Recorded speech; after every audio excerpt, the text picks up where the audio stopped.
أعزائي الطلبة، السلام عليكم. إذا في مقياس تاريخ الجزائر الثقافي تخصص السمعي البصري ماستر واحد، نحاول اليوم أن نتطرق إلى محور مهم كذلك فيما يخص البعد الثقافي لتاريخنا، وهو المحور السادس الخاص بالصحافة من ناحية اعتبارها وسيلة إصلاحية ووسيلة ثقافية في نفس الوقت. شكلت الصحافة الجزائرية في بداية القرن العشرين أسلوبا آخر في نشر الأفكار الإصلاحية والتربوية، ومنبرا ثقافيا لنخبة جزائرية متميزة.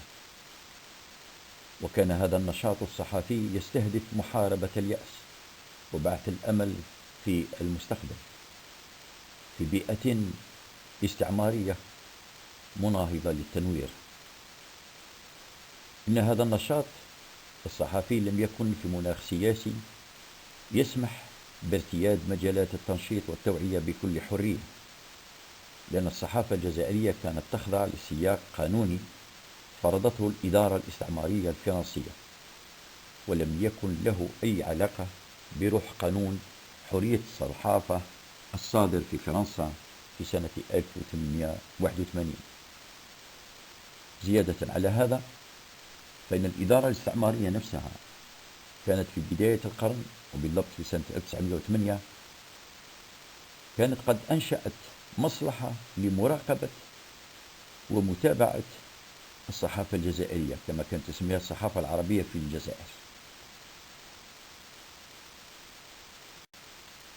حاولنا في هذا الجزء كذلك أن نقدم ملامح من أبرز رجالات الصحافة الجزائرية في تلك الفترة، والتي يمكن اعتبارها كذلك يعني فئة ساهمت في بعث الصحافة الجزائرية، فئة تمثل نخبة واعية حاولت أن تجعل من الصحافة منبرا للوعي، منبرا لمناهضة الاستعمار عن طريق المقاومة الثقافية.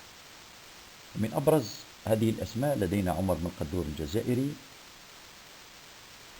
الذي توفي سنة 932، وهو كان قد شرع في الكتابة الصحفية سنة 906، كان عمره تقريبا 20 سنة، وقام بإصدار صحيفته، أسس صحيفته الخاصة باللغة العربية في 18 فبراير 1913 بمدينة الجزائر بتسمية الفاروق. ولقد قامت الإدارة الاستعمارية بإيقاف هذه الجريدة في بداية الحرب العالمية الثانية في 1915، وقامت بنفي عمر بن قدور الجزائري إلى الصحراء الجزائرية، ولم يتم العفو عنه وإطلاق سراحه إلا بعد نهاية الحرب العالمية الأولى سنة 1919 تقريبا.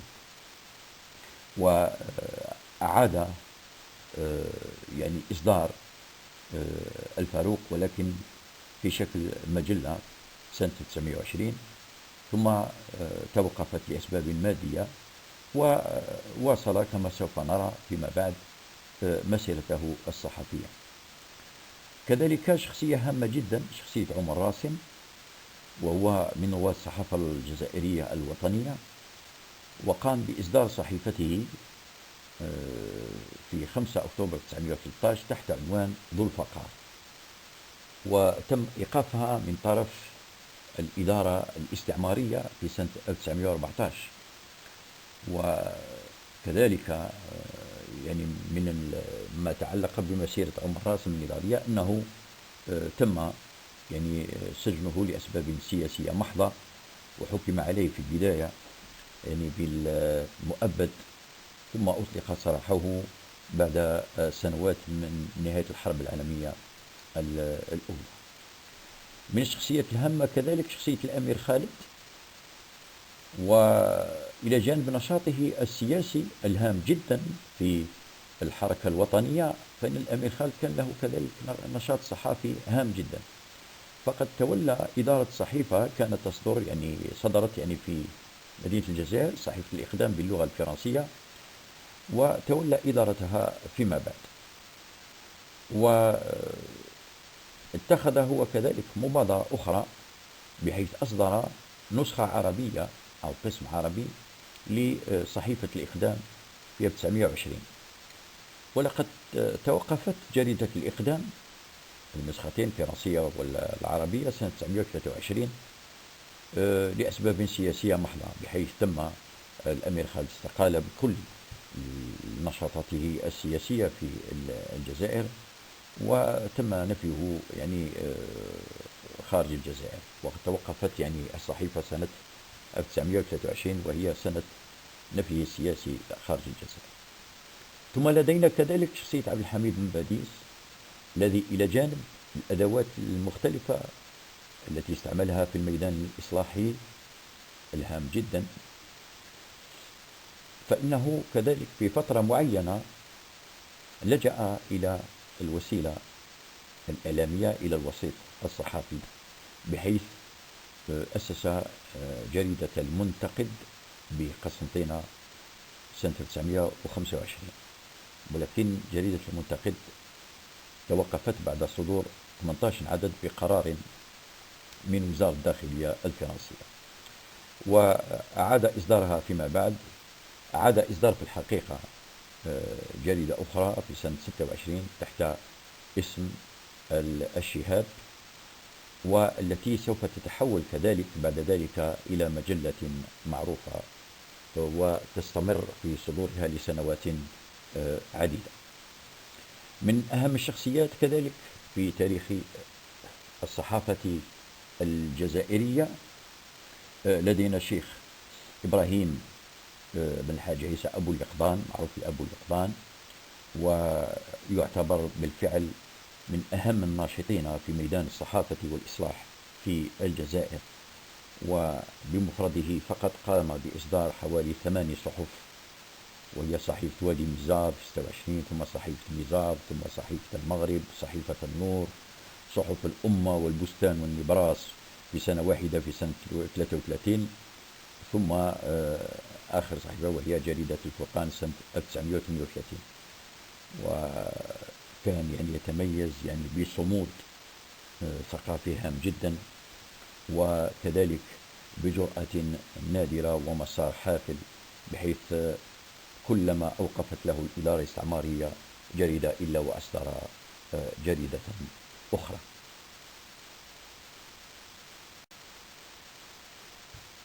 خصصنا الجزء الثاني من المحور الخاص بالصحافة كوسيلة إصلاحية وثقافية لشخصية هامة من الناحية التاريخية، من الناحية التاريخية الثقافية، من ناحية تاريخ النضال الصحفي في الجزائر والفكري لها، ونتمثل في عمر بن قدور الجزائري رحمه الله، الذي ولد في سنة 1886 وتوفي سنة 1936. كان مسار حياته متصلا اتصالا وثيقا بممارسته الصحافية، التي جعل منها رسالة فكرية انطلاقا من قناعته العقائدية، وكذلك انطلاقا من اعتبار أن للصحافة مهمة تنويرية لخدمة الشعب الجزائري والأمة الإسلامية. هذه الممارسة الصحفية التي توصلنا حسب بحثنا إلى تحديد بدايتها في مدينة الجزائر سنة 1906 من خلال تحريره في جريدة الهلال، التي كانت مزدوجة اللغة، تصدر باللغة العربية وباللغة الفرنسية في سنة 1906. والاصطدام المبكر بتعسف الإدارة الاستعمارية جعلنا نعتبره هذا الاصطدام أحد أسباب مغادرته الجزائر ليستقر مدة معينة بتونس، حيث ساهم في التحرير بصحيفة الحقيقة التونسية سنة 1907. والإقامة في تونس مكنته من التواصل مع نخبة تونسية صحفية ونهضوية ناشئة آنذاك، والتي سوف تتأكد هذه الصلة بمراسلته لصحف تونسية أمثال التقدم سنة 908 والمشير 911، وذلك يعني بعد عودته لمدينة الجزائر وإشرافه على القسم العربي لصحيفة الأخبار سنة 908، مع العلم أن صحيفة الأخبار كانت تصدر يعني باللغة الفرنسية واللغة العربية. ويتوصل في بداية سنة 1913 من تجسيد أحد أهم هواجسه وانشغالاته الإصلاحية والتنويرية، وهو إصداره لصحيفته الفاروق.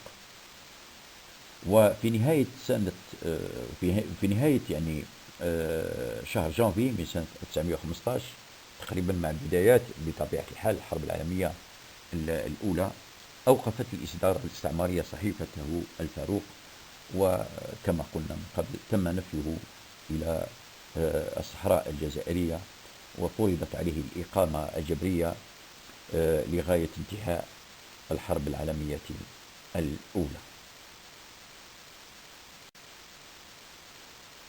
وعمر مقدور الجزائري بعد نهاية الحرب العالمية الأولى لم يتوقف يعني نشاطه الصحفي، بحيث أنه سعى إلى إعادة إصدار جريدة الفاروق، ولكن السلسلة الثانية كانت عبارة عن مجلة.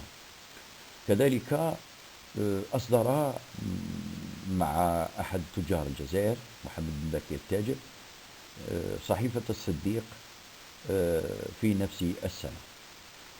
وبعد ذلك كان يعني يكتب في بعض الصحف الجزائرية كصحيفة الإقدام للأمير خالد في سنة 921 إلى 1923، وصحيفة التقدم بين 23 و 924، ومن آخر ما كتب في مجال فضاء الصحافة سلسلة مقالات في صحيفة وادي ميزاب سنة 1927 التي كانت أول صحيفة يصدرها أبو اليقظان رحمه الله.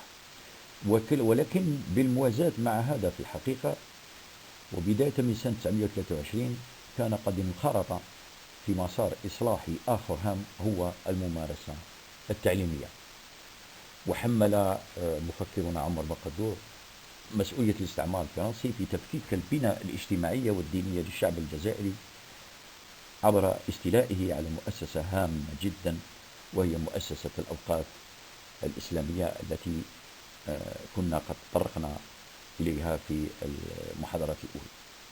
وكان يرى أيضا أن النهضة لا تحصل ولا تتحقق إلا بقيم التعارف التفاهم والتعاون والاجتماع، فتوظيفه لهذه القيم إنما هو معالجة لما أسماه بالفوضى الأخلاقية والاجتماعية في المجتمع. ومن جهة أخرى فوصلنا إلى اعتبار مفكرنا من أوائل الإصلاحيين، أي عمر مقدور الجزائري، من أوائل الإصلاحيين الذين طالبوا بحق التعليم لأبناء المسلمين الجزائريين وبحق الأمة الجزائرية في التقدم العصري، وهذا منذ سنة 907. وينادي سنة 914 بمطلب إجبارية التعليم مع ضرورة فتح مدارس حرة وبازدواجية اللغة في هذه المدارس. وكان يرى أيضا يعني من المواقف النهضوية له أن أحد ملامح التأخر والخلل في النهوض الحضاري في المجتمعات العربية الإسلامية إنما يكمن في حرمان المرأة من التعليم، منبها على ذلك في أحد نصوصه التي كان قد نشرها في جريدة الأخبار سنة 1912، والحقيقة حتى في نصوص أخرى في جريدته الفاروق. ثم ابتداء من سنة 1914 يعلن عن مشروع هام جدا، مشروع تنظيمي كبير لحركية التنوير والإصلاح، وهو إنشاء جماعة التعارف الإسلامي لأهالي شمال إفريقيا تتألف من نخبة مفكري مسلمي الجزائر وتونس والمغرب الأقصى. وكان هذا النداء التنويري العملي مدرج في صحيفته الفاروق تحت شعار نص قرآني هو ولتكن منكم أمة يدعون إلى الخير ويأمرون بالمعروف وينهون على المنكر وأولئك هم المفلحون. لأنه كان يرى أن النشاط الإصلاحي والتنويري إنما يتأتى بوجود فضاء التلاقي والتواصل، وفضاء التلاقي والتواصل عبر الجمعيات تحتاج إلى نوادي، تحتاج إلى مدارس، تحتاج إلى فضاءات تخاطب فيها.